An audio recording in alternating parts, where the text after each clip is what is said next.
Hello, this is The Bittersweet Life. I'm Katy Sewell, and this is your midweek Bittersweet Moment. And today, I want to give you a little peek behind the scenes of being a podcaster, or even being a podcast listener. This is by no means a comprehensive examination of the world of podcasting. It's just a few little things that I thought you might find interesting and entertaining. You've heard me say it before, probably. Despite what it might sound like, making a podcast takes a good deal of work. When it comes to The Bittersweet Life, nothing comes to your ears without being edited, and that is a process that can take hours. Let me play you a little snippet of an unedited conversation between my co-host Tiffany in Rome and her son Aurelio. They're talking about their recent trip to Florence. Take a listen. Now, Aurelio, you were with me in Florence the other weekend. Yeah.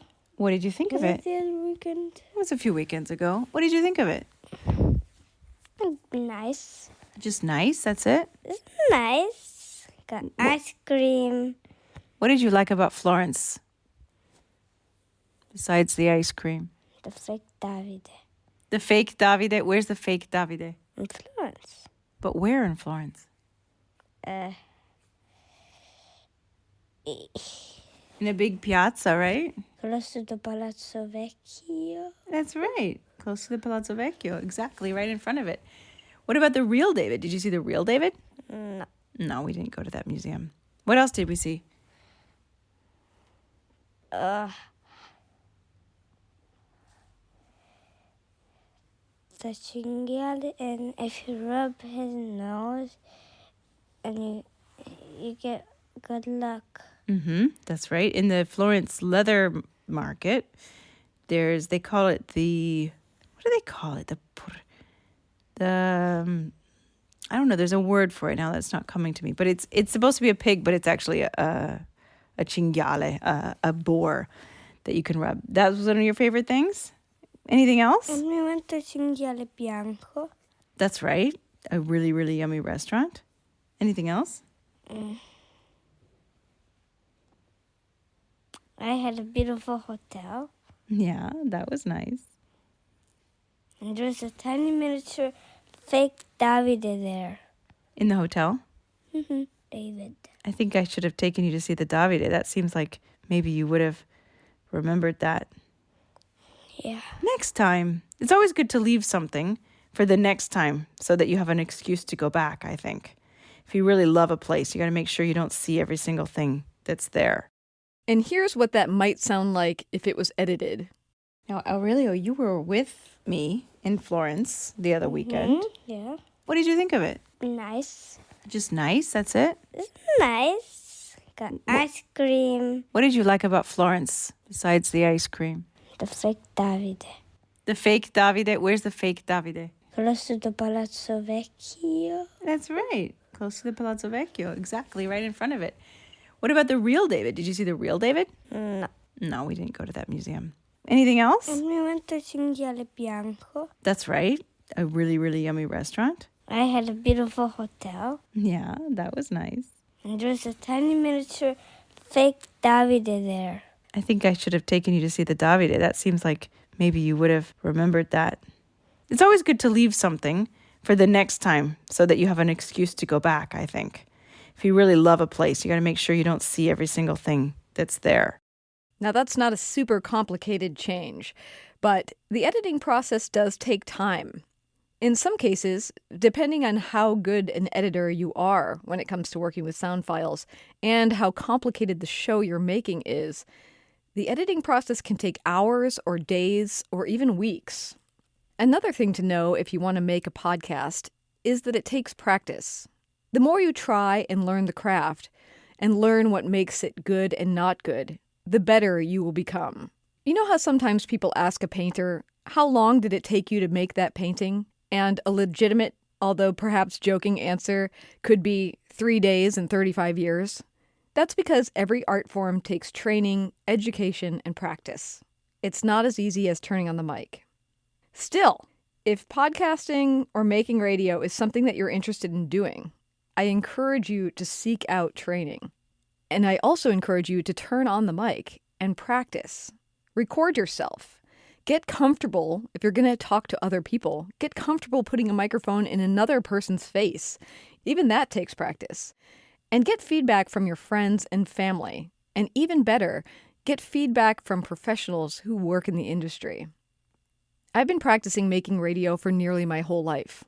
I did it accidentally as a kid by recording everything with a tape recorder. I learned speaking skills and confidence by participating in theater throughout high school. And I started learning more officially by working for National Public Radio and other radio stations in some capacity, beginning back in 1996. So that's a whole lot of practice. But like anything, if there's something that you want to do, the best thing that you can do is start. It's not too late. Even if you end up podcasting for a week, I imagine that how you'll be at the end of that first week will be better than where you started at the beginning. And there is one other thing I really want to say as advice, and this can be useful to anyone, I think, not just radio people or podcasting people. I was listening to a podcast the other day where the presenter spent the opening 5 minutes of the show responding to many critiques that they had received about the quality of their voice. They were saying, "This is my voice. There's nothing I can do about it. So stop complaining. If you can't stand it, then don't listen to it." Hearing that, you might think that's really legitimate. But what I want to say is that's not entirely true. There are a lot of things that you can do to change your voice. Your voice is not a given. There are qualities about your voice that might be unchangeable. But many aspects are not. And again, it takes practice. For instance, as an example, if you have a really pinched voice, where your voice sounds like you speak from the back of your throat, you can work on speaking more from the chest. So it's less up here and more down here.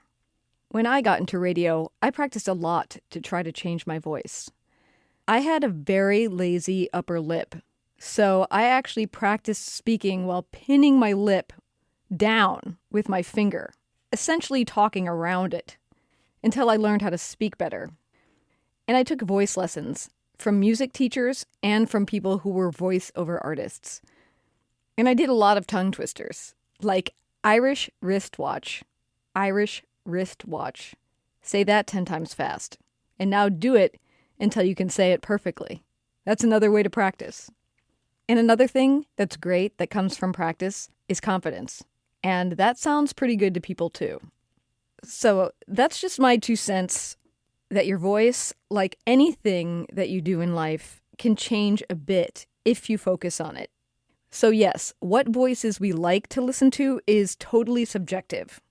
But it's not true that nothing can be done and that your voice is just your voice. It can be changed if you want it to be changed. There are ways that you can tweak it. And finally, some things we cut in a podcast can be cute and sort of funny, kind of like a gag reel. And so I want to end this episode with a gag reel, an example of that. Again, it's of Tiffany and her son Aurelio as she tries desperately to record a piece of tape that I needed from her to be able to finish putting a show together. Take a listen. If you'd like to... Stop laughing! This is my 4th take.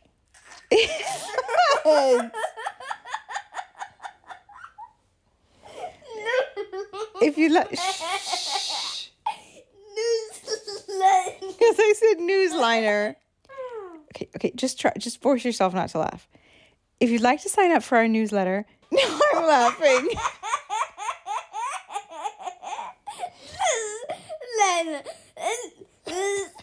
Come on, it's not that funny. If you... Shh. See what I have to work with here? Shh. If you'd like to sign up for our newsletter... What?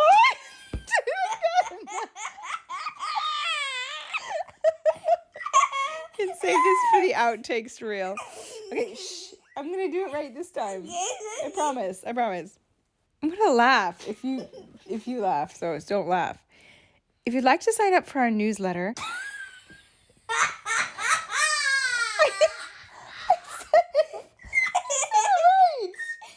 I said it right. You said letter. That's what it was supposed to be. Newsletter. That's the right word. Before you did newsletter, and it wasn't right. No, I said newsliner. Anyway, we're wasting Katie's time. So shh. If you'd like to sign up for our newsletter, you can find us at thebittersweetlife.net. I think that's it. I'm just going to do it again just in case. No, just hold your breath. Hold your breath. Hold your breath. If you'd like to sign up for our newsletter, you can find us on... Okay, I think I did it once right, but I'm going to do it again. If you'd like to sign up for our newsletter, you can find us at thebittersweetlife.net. Or find us on Instagram at the Bittersweet Life Podcast and send us a private message. So that's it for today. If you have questions or ideas for the show, you can always write to us, bittersweetlifepodcast@gmail.com, or visit thebittersweetlife.net. Talk to you soon. Bye. You could sponsor this show and reach educated, curious, and compassionate listeners all over the world. Visit thebittersweetlife.net and click support to get the conversation started.